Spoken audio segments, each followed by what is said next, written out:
بسم اللہ الرحمن الرحیم ویل لکل ہمزہ لمزہ ہر اس شخص کے لیے ہلاکت ہے جو روبرو تانہ زنی کرتا ہے اور پس پشت عیب جوئی کرنے والا ہے۔ سر کچلنے کا ہنر بھی رکھیے صاحب، سانپ کے ڈر سے جنگل نہیں چھوڑا جاتا۔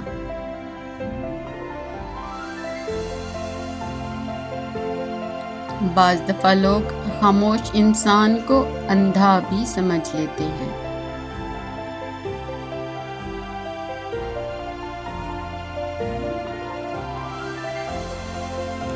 اگر حالات پر آپ کی گرفت مضبوط ہے تو زہر اگلنے والے بھی آپ کا کچھ نہیں بگاڑ سکتے۔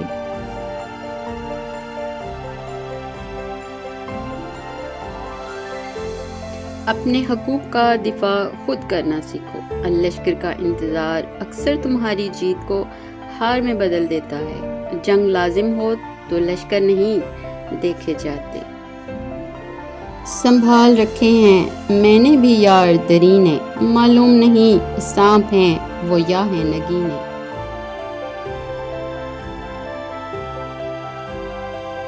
اگر اللہ پاک انسانوں کی ہر خواہش کو پہلے ہی پورا کر دیتا تو آج اس دور کا ہر ایک انسان فرعون ہوتا۔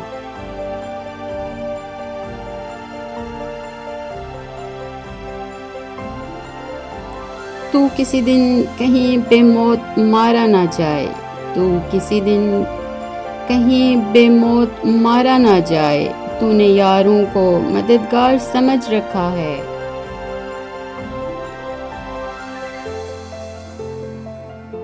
زندگی میں اتنے سانپ آئے ہیں، زندگی میں اتنے سانپ آئے ہیں، زندگی کم ڈسکوری چینل زیادہ لگتا ہے۔ یہ میرا ظرف ہے کہ میں نے چھوڑ دیا اسے، یہ میرا ظرف ہے کہ میں نے چھوڑ دیا اسے، ورنہ لوگ تو سانپوں کو مار دیتے ہیں۔ لوگ اندر سے سانپ اوپر سے نیک ہوتے ہیں۔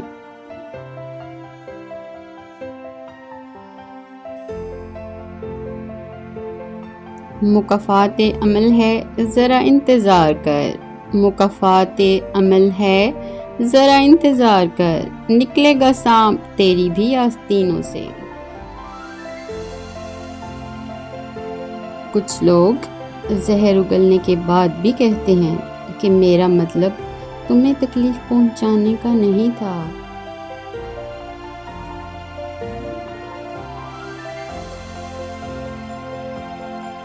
انسان جو زہر دوسروں کو دیتا ہے اسے چکھے بغیر کبھی نہیں مرتا، احتیاط کیجیے۔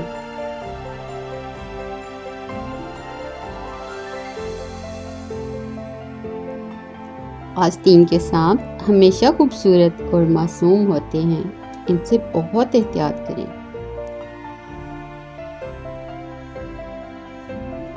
سانپوں کے مقدر میں وہ زہر کہاں جو انسان عداوت میں اگلتے ہیں۔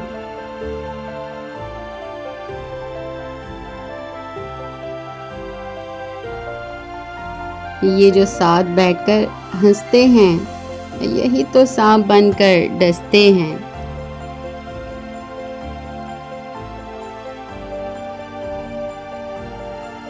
جس نے میرے احساس کو ڈسا، جس نے میرے احساس کو ڈسا، وہ اس سانپ سے بھی زیادہ زہریلا نکلا۔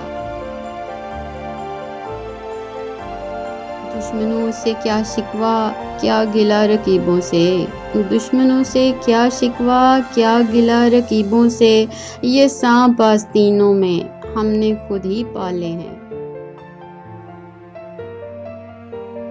دیکھ کر سانپوں کو دل بہلا لیتا ہوں، دیکھ کر سانپوں کو دل بہلا لیتا ہوں، جب دل کو اپنوں کی حاجت ہوتی ہے۔ مینڈک کو چاہے سونے کی کرسی پر بٹھا لو لیکن وہ اپنی عادت سے مجبور ہوتا ہے۔ چھلانگ لگا کر گندگی میں ہی جانا پسند کرتا ہے۔ اسی طرح کچھ لوگ ایسے ہی ہوتے ہیں جن کو آپ جتنا مرضی عزت دیں وہ اپنی اوقات ضرور دکھاتے ہیں۔ گرگٹ نے بلا وجہ بدنامی مول لی ہوئی ہے۔ حقیقت تو یہ ہے کہ انسان سے زیادہ تیزی سے کوئی رنگ نہیں بدلتا۔ سانپ کو ساری عمر شہد چٹائیں تو بھی وہ شہد تھوکنا نہیں چھوڑتا۔ اسی طرح کچھ لوگوں پہ چاہے کتنا ہی خلوص لٹائیں وہ ڈسنے سے باز نہیں آتے، کیونکہ فطرت کبھی نہیں بدلتی۔ کچھ لوگوں کی عادت ہوتی ہے ہر بات میں طعنہ مارنا، مذاق اڑانا یا خامی نکالنا۔ ایسے لوگوں کی باتوں سے پریشان مت ہوا کریں، کیونکہ کچھ لوگ بچھو کی طرح ہوتے ہیں اور بچھو کی فطرت میں ہمیشہ ڈنگ مارنا ہی ہوتا ہے۔